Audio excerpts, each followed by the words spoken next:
बस ये 1 glass liquid fertiliser अगर हम अपनी तुलसी जी को दे देंगे तो इससे तुलसी प्लांट में बहुत ही तेज़ी से ग्रोथ होगी। साथ ही साथ छोटी छोटी सी केयर और टिप्स भी हैं जो मैं आप लोगों के साथ शेयर करूंगी, उससे भी प्लांट में बहुत ही अच्छा सुधार आएगा। तो ये क्या है, इनको किस तरीके से इस्तेमाल करना है, चलिए फिर वीडियो में बात करते हैं। तो वीडियो को स्टार्ट करते हैं। हेलो एवरीवन, कैसे हैं आप सब लोग। लव फॉर गार्डनिंग में आप लोगों का बहुत बहुत स्वागत है। तो आप देख सकते हैं मेरी जो बड़ी वाली तुलसी जी हैं, इनकी कंडीशन बहुत अच्छी नहीं है। हालांकि अभी मैंने इनकी कटिंग प्रूनिंग की है, तब ये थोड़ा सा देखने लायक हुई हैं और छोटी छोटी सी ग्रोथ इसमें आ रही है। तो ऐसा क्यों हुआ है वो मैं पहले आप लोग के साथ शेयर करती हूँ। तो अभी कुछ समय पहले ही मैंने शिफ्ट किया है और उस समय क्या हुआ कि ये तुलसी जी शिफ्टिंग के चक्कर में मैंने ध्यान नहीं दिया और ये तुलसी जी ऐसी जगह पे रखी हुई थी जहाँ बहुत तेज़ धूप पड़ रही थी और पूरे दिन की सनलाइट इनके ऊपर जा रही थी। काम में मैं इतना ज़्यादा मशरूफ़ हो गई थी, मैंने ध्यान ही नहीं दिया अपने प्लांट्स के ऊपर और उसी में तुलसी जी मेरी काफ़ी हद तक बर्न हो गई। उनकी जो छोटी छोटी टहनियाँ थी, ये देखिए सब सूखने लग गई हैं। तो मैंने सोचा कि लाओ इनकी थोड़ी सी कटिंग प्रूनिंग कर देती हूँ। मैं वैसे अभी करती नहीं, लेकिन मैंने देखा जब कि इनमें ग्रोथ आनी शुरू हो गई है तो फिर मुझे लगा कि अब ये सही समय पे है, मतलब इनकी कटिंग प्रूनिंग कर देनी चाहिए। जब ये सूख गई थी तो मैंने इन्हें एक छाँव वाली जगह पे रख दिया था, जहाँ पेड़ जो मेरे बड़े बड़े प्लांट हैं उनकी छाँव में मैंने नीचे की तरफ इन्हें रख दिया था। तो धूप तो मिलती थी पर छन छन के धूप मिलती थी। तो मैंने फिर सोचा कि अब जब इसमें नई ग्रोथ आने लग गई है तो अब इनकी कटिंग प्रूनिंग कर देनी चाहिए। और ज़्यादा ज़्यादा 10 से 15 दिन के अंदर ही अब मानसून भी आ जाएगा, तो ऐसे में कटिंग प्रूनिंग बहुत ज़रूरी होती है। जिन प्लांट की आपने नहीं की है, मानसून में आप किसी भी प्लांट की कटिंग प्रूनिंग करिए, 100% ग्रोथ होती ही होती है। तो इसीलिए मैंने सोचा कि अभी कटिंग प्रूनिंग करके फिर से इनको छाँव वाली जगह पे रख दूंगी और जो वो छन छन की धूप मिलेगी उससे फिर इनकी नई ग्रोथ होगी और जब बरसात का मौसम आएगा तो फिर ग्रोथ और भी तेज़ हो जाएगी। और साथ में कुछ छोटी छोटी सी केयर थी वो भी मुझे करनी थी। तो पहले तो मैं सूखी टहनियाँ ही हटा रही थी, फिर मुझे लगा कि मैं थोड़ा सा सेमी हार्ड प्रूनिंग कर देती हूँ, तो हो सकता है इससे और अच्छी ग्रोथ हो जाए। तो जो इसका रिजल्ट होगा वो भी मैं आप लोगों के साथ शेयर करूंगी। तो अभी फ़िलहाल मैंने सेमी हार्ड प्रूनिंग कर दी है तुलसी जी की। और सब कहते हैं कि इनको कैंची से नहीं काटना चाहिए, तो आप बताइए अगर मुझे तुलसी जी की कटिंग प्रूनिंग करनी है तो मैं हाथ से तो इतनी मोटी मोटी टहनियाँ नहीं काट सकती ना। तो उसके लिए तो मुझे कैंची का या जो कटर होता है उसका इस्तेमाल करना ही पड़ेगा। ये तुलसी जी लगभग 5 से 6 साल पुरानी तुलसी हैं और हमेशा मतलब इतने सालों से मेरे साथ ही हैं। इनकी ग्रोथ का भी जैसे कभी कोई प्रॉब्लम आती है या फिर ग्रोथ अच्छी नहीं होती है तो समय समय पे मैं इनकी केयर करते रहती हूँ और यही रीज़न है कि इतने सालों से ये मेरे साथ हैं और काफ़ी लगाव हो जाता है। कोई भी प्लांट हो, खैर ये तो तुलसी जी हैं, पर कोई भी प्लांट है आपके साथ जब होता है, ग्रो करता है, तो उस प्लांट से आपका एक लगाव हो जाता है। जब उसे कोई प्रॉब्लम आती है या वो सूखने लगता है तो अपना भी मन बहुत दुखी हो जाता है। तो इसीलिए जब तुलसी जी की ये हालत देखी मैंने तो मैं काफ़ी तकलीफ़ हो रही थी मुझे, मैं बहुत दुखी हो गई थी। पर अब धीरे धीरे मेरी तुलसी जी रिकवर कर रही हैं। तो मैंने तुलसी जी की सेमी हार्ड प्रूनिंग कर दी है। ये जो पत्ते हैं ना, आप क्या कर सकते हैं, तुलसी जी के पत्तों को तोड़ के और जो पॉलीथीन होती है ना जिसमें हमें सब्जियां वगैरह मिलती हैं, आप उसमें पत्तों को रख के और एकदम टाइट बांध के फ्रिज में रख दीजिए, तो तुलसी के पत्ते बिल्कुल नहीं सूखें। मैं जैसे मैंने कटिंग प्रूनिंग की है तो अब इन पत्तों को मैं तोड़ तोड़ के और बाकी अपने साथ रख लूँगी फ्रिज में। जब भी मुझे भोग लगाना होगा या चाय बनानी होगी तो दो दो चार चार पत्ते मैं अपना इस्तेमाल करती रहूँगी। साथ ही जो मैंने सीड से ग्रो की थी तुलसी जी, उनको भी मैं थोड़ा सा कटिंग प्रूनिंग कर रही हूँ। तो इससे क्या होगा ना कि इनकी भी ग्रोथ काफ़ी अच्छी होगी। ये ग्रोइंग टाइम है इनका, बहुत तेज़ धूप से बचाना है। बहुत तेज़ धूप मतलब जो 12 से 4 बजे की धूप होती है उससे अगर आप इनको बचाएंगे तो बाकी सुबह की धूप इनके लिए बहुत अच्छी है, शाम की धूप भी बहुत अच्छी होती है।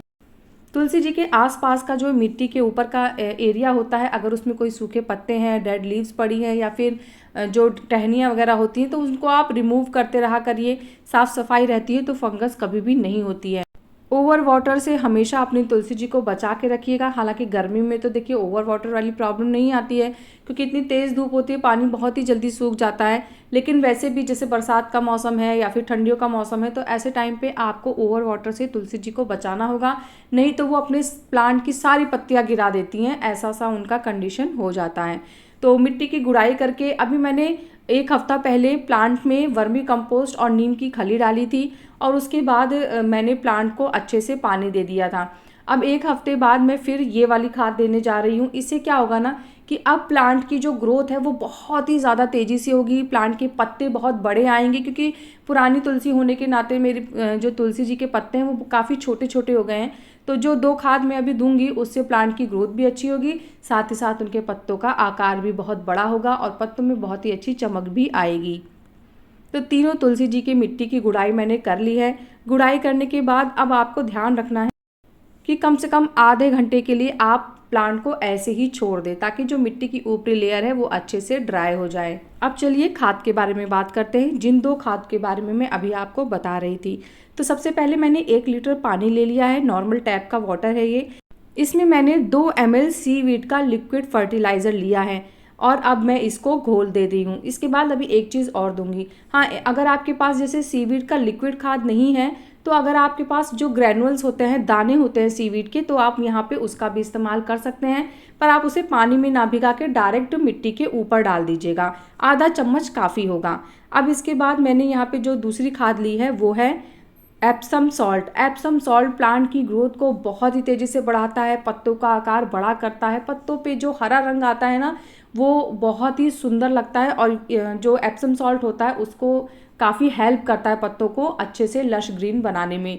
तो इससे पत्तों की क्वांटिटी भी बढ़ेगी, ब्रांचेस भी बहुत ज़्यादा आएंगी, और जो हमने यहाँ पे सीवीड का लिक्विड फर्टिलाइज़र डाला है उससे प्लांट की इम्यूनिटी बहुत ही ज़्यादा स्ट्रांग हो जाएगी, और हमारा प्लांट बहुत ही तेज़ी से घना भी होगा और खूबसूरत भी बन जाएगा।